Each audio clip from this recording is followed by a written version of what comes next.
Mic check, mic check. We good. Roll camera A, roll camera B. Good morning, good evening, good night, good afternoon, whatever time you're listening in, wherever you're listening from.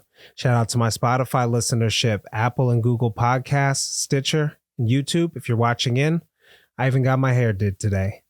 Coming live from my voice to your phone, headphones, TV, or car stereo. Your attention could have been anywhere in the world, but it's here right now. Take a moment to be present and recognize that it is now. Right now. Whether your right now is working, running, exercising, cleaning, laying down, flying, driving, be grateful we're alive. Failure can be frightening. However, as Winston Churchill reminds us, success is all about going from failure to failure without losing enthusiasm. This is I Will Not Lose podcast, where we set out to prove that everything is learned from failure, and we must persevere and recognize it as one step closer to success. I'm your host, Tony Ortiz. Let's jump right in. So what is the whole world talking about right now, man? It's this AI. The entire world is in an uproar about AI. And if you think about it, AI has always been a touchy subject, at least in sci-fi for the last couple of decades.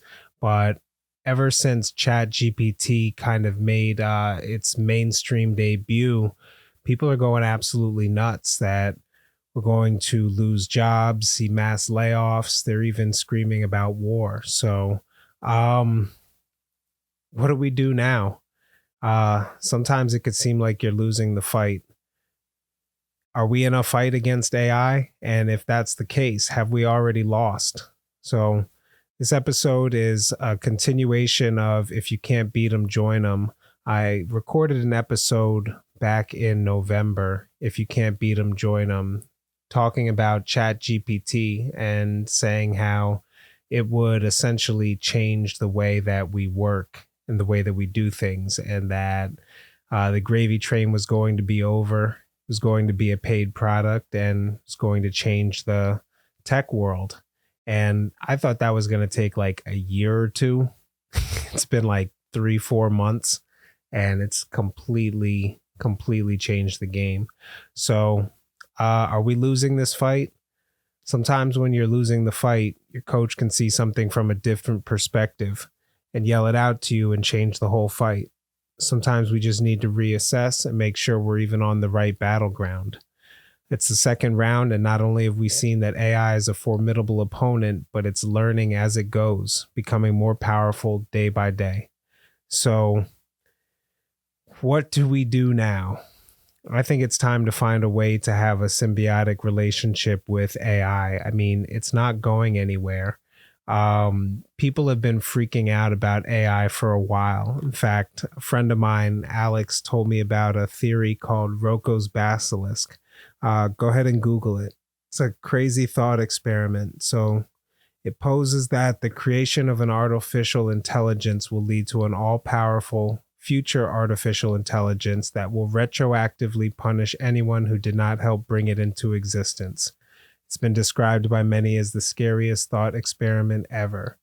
So an AI in the future that can look back in time and see whether or not you were mean to computers, whether or not you helped or hindered its existence, and things like poor mental health, things like bad luck, are all the AI finding its way to punish you for not creating it. And I mean, this honestly has people being nice to things like ChatGPT, which I don't know. I say thank you to the AI. I understand it's an AI, but I'm still a human and I don't want to sacrifice my humanity in working with an AI. I think it's great that they speak our language, and it's pretty interesting. But is this a real fear? I mean, this Rocco's basilisk is a bit crazy, but if you think about it, what the human mind can imagine things on a pretty creative level, on a pretty wide spectrum. But we really suck at things when it comes to numbers, or even estimating how large something is or how big, or quantifying it through our weakened knowledge of math.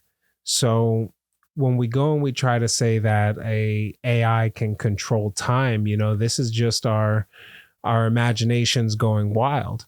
But we also didn't think an AI would be able to well pass the Turing test and communicate with humans um, in the time that we have seen it. So it's kind of our job to say what's the difference between just somebody being outlandish and having a crazy fear and what is actually possible with the technology and the machine learning and the limits of it. So is this fear rooted? Well, 1,100 people that are smarter than you and me seem to think so. In March 2023, so not even a month ago, a group of over 1,100 scientists, engineers, and entrepreneurs signed an open letter calling for a 6-month moratorium on the development of artificial intelligence systems more powerful than OpenAI's GPT-4. So that's the model that ChatGPT runs off. This letter expressed concern that the rapid development of AI could lead to unintended consequences, such as job losses, social unrest, and even war. Yes, these are not like doomsday. These are not doomsday yellers on the side of the sidewalk holding up "He is coming" sign. These are scientists. These are people like Elon Musk. Now, the call was met with mixed reactions. Some people supported the idea, arguing that it's necessary to take a step back and think about the implications of AI. Others argued that a moratorium would stifle innovation and that the risks of AI were overblown. Ultimately, the call was not successful. However, it did raise awareness of the potential risks of AI and prompted a discussion about how to ensure that AI is used for good. So here were some of the specific concerns that were raised in the open letter. AI could lead to job losses as machines become more capable of doing things that are currently done by humans. Everybody was worried about writers with ChatGPT. I think it's absolutely true that AI has already reached the point that it can do things that humans can do. And if you would have asked me, I think I'm on record. I'll have to go back and listen to If You Can't Beat 'Em, Join 'Em 1, but I'm pretty sure that I was on record saying that. Essentially, that it could not replace humans just yet. So fast forward 4 months and it can edit videos, it can write essays, write papers, all sorts of things. So I thought writing would be one of the first things to be affected by it, but it's not good enough to replace a human writer. It still takes a human writer. And I think if you are a human writer and you're not leveraging AI as part of your workflow, even just to help stifle writer's block, you're definitely leading down a race. You're like a photographer that refuses to do anything but develop and doesn't want to jump on the wave of digital cameras. So yeah, AI is not going anywhere. It's going to be a part of most of our written content for the next couple of years. AI could create autonomous weapons that could kill without human intervention. Not going to say that's a doomsday thing. I mean, you have self-driving cars.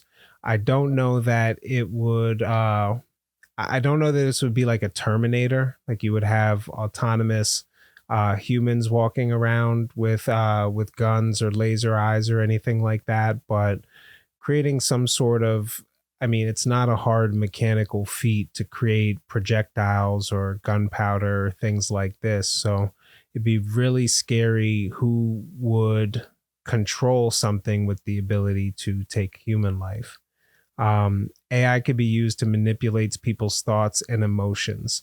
If we didn't see that in 2016 with the elections, I mean, it's already being used, if not, I mean, to sway political.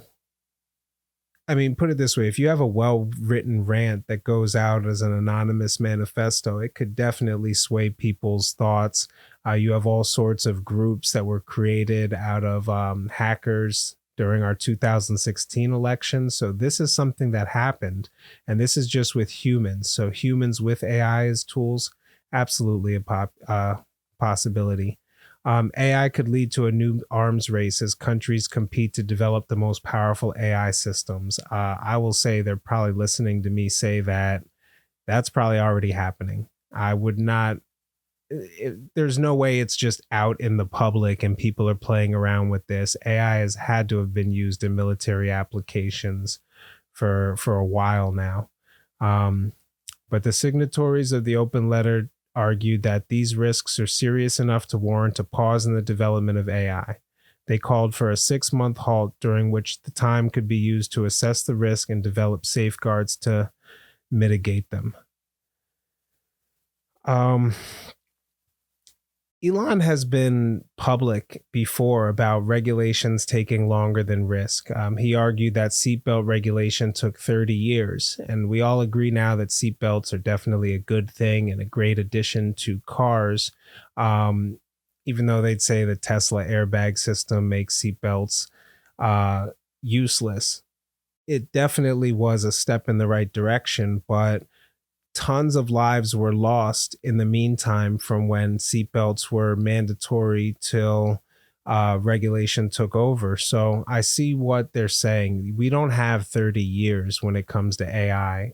Somebody will find some way for malice well before then. I do agree there needs to be some sort of governing body when it comes to this. So how do we join them? Because the fight is lost. If you think that you're going to compete with an AI in making your job, just know that it has to adapt to your workflow in some instance. I mean, Midjourney can create a image that would take me hours, if not days, to create manually, and it can do it just based off of a prompt. So people know this stuff exists, and I've had honest conversations with my clients about if they would want to see me replaced by AI. And luckily I have clients that enjoy the consultative nature. They enjoy the human factor that I bring to the table, and it's not just about my output. So if you can make it less about your output and more about the process and walking people through that, that's another thing that you can do. So upskilling for the age of AI. I mean, this is creating job loss, but it's also creating new opportunities for workers. There's going to be skills that are in demand like data analysis, machine learning, even programming. And if you're not a programmer, you don't know code, learn programming logic. There are tools that are making it codeless, but you still need to understand the logic to be able to communicate with the computer. But these are tools that these are jobs that are going to come, tools that are going to be created. There's going to be people that need to create those tools. So, I mean, you should always learn to stay relevant based on tools that are coming in your job market anyway. I'm just telling you, with AI, you're going to have to do it a little bit faster because this stuff is developing extremely rapidly. Um, Programs and initiatives that are helping workers acquire the skills they need. You can take online courses, there are boot camps. Don't be afraid and don't wait for the universities to have classes on how to use and create amazing prompts with ChatGPT. You can go to like I don't know if Linda has it. Was it Udemy? A friend of mine just sent me a link to Udemy where he's looking at different prompts for AI. There's courses that are up. Definitely invest in some of them. There are people that will walk you through it if you're scared to jump into this on your own. But collaborating with AI, a lot of these tools right now are free to use. So, in addition to online courses, apprenticeships, you can just play around with this stuff. Um, the the rule books aren't written just yet, you know. Chat GPT has been open source, beta has been out. You can go and create an open AI account and play around with it. Don't just listen to what people have to say. Midjourney is available through Discord. If you're not super techie, you can walk through how to do it. Discord is just like Zoom. It's a chat platform. It's mostly through voice chat rather than video, but you can use that to create an account and get in and talk with the creators of some of this AI that's coming out. ChatGPT is one. Midjourney is an image synthesis tool where you put a prompt and it creates something. I have been creating graphics for 10 to 15 years. I put a prompt into Midjourney, posted it, and it's the most viral piece of content I made in that 10 to 15 years. So it's just there is no fight. There is no fight anymore. We have to completely figure out how we can work with AI. And if it scares you that I'm personifying it and talking about it as an opponent and talking about something that we need to join, just talk about, I'm talking about using the tools and having the synthesis and a symbiotic relationship with AI. It's not something to be feared. One AI I wanted to shout out is Opus Clip. So this is one of the most amazing pieces of AI that I've seen, this software. So you give it a link to a full video and it chops that video up into a YouTube short. So I put in the video of me and Law the Barber in our episode talking about community building and dropped the clip in. It gave me over 24 different clips under a minute long, and they're constantly updating this software. In fact, I told them I was going to use this clip and this software in today. I want to see if I can pull it up. They gave me some notes, they being the team over there at Opus.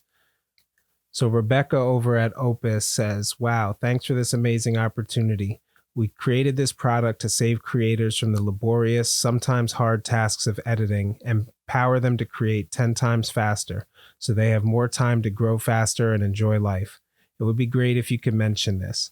The other thing was, and Connor from the team also would like me to mention that they are adding layout auto detection along with multiple layouts and basic editing features like caption editing and relocation. Thanks so much for mentioning us in your video. So that is just an example, folks. This stuff is accessible. I didn't get a secret code. I just stayed with my ears open to the internet and tried out software. You know, it's something that's accessible to you. It's going to be changing rapidly. It's going to be growing. Stay in tune with this stuff. There's AI at work that you don't know about that's being used in manufacturing to optimize and improve efficiency, predictive maintenance, quality control systems that use AI to detect anomalies. They detect potential equipment failures before they occur. So this isn't something like AI may be coming. The reason why they're calling for a halt to this is because it's the wild, wild west. There is no governing body that says, yes, you're allowed to develop this. No, that you aren't. You have to realize that ChatGPT was created by OpenAI over a very long time with moral ethics in place. They wanted to make sure that it was used so that it doesn't create offensive language. Don't you think that in the rush to monetize the next great tool, people might take some shortcuts when it comes to this ethics thing? I mean, it really scares me, but I can see people putting implications. Even when you try to use a large body like the internet and explain what's offensive and what's not, it's really difficult. I mean, you can get different dialects and different slang to be considered offensive when that could discriminate against a whole group of people that talk that way. But they've done their due diligence. The next thing that comes along may skip that. So it does create a question, morally, what do we need to do? Because AI can create a world where we have amazing customer service again. We have education where it's used for people not only being self-taught, but to prepare for tests, improving learning outcomes, creating paths. Imagine an AI that creates a curriculum specific to the way that you want to learn. And this is your curriculum. So it takes the general stuff, but teaches it to you in a way that you want to learn. I mean, I can see all sorts of applications that aren't doom and gloom for AI, and I'm excited to see a world where this stuff is leveraged, but it's going to move fast, and hopefully we can grab onto the reins and take this hell of a ride. But these systems need your input, so they're going to be free for you to use, free for you to abuse. I'm just looking in my notes now, and here's where I have the. I was prepared in the pre-show, and I did copy the notes from the Opus Clip team, but I was sitting there going through the Discord looking for them. So apologize for that choppy part. I'm sure the AI will clean it up just for me, but we're going to go ahead and start to land the plane there on this one. This is I Will Not Lose podcast, where we set out to prove everything is learned from failure, and we must persevere and recognize it as one step closer to success. To support the show, visit the website shows.acast.com/I Will Not Lose and subscribe on your favorite podcast player. Share the episode link, leave a comment. Your contribution is appreciated. As always, thank you for listening. And happy Easter. Forgot to mention, we're dropping this right after Easter, so I hope you all had a great holiday and celebrated if you celebrate. If you don't, I hope it was as good a weekend as any.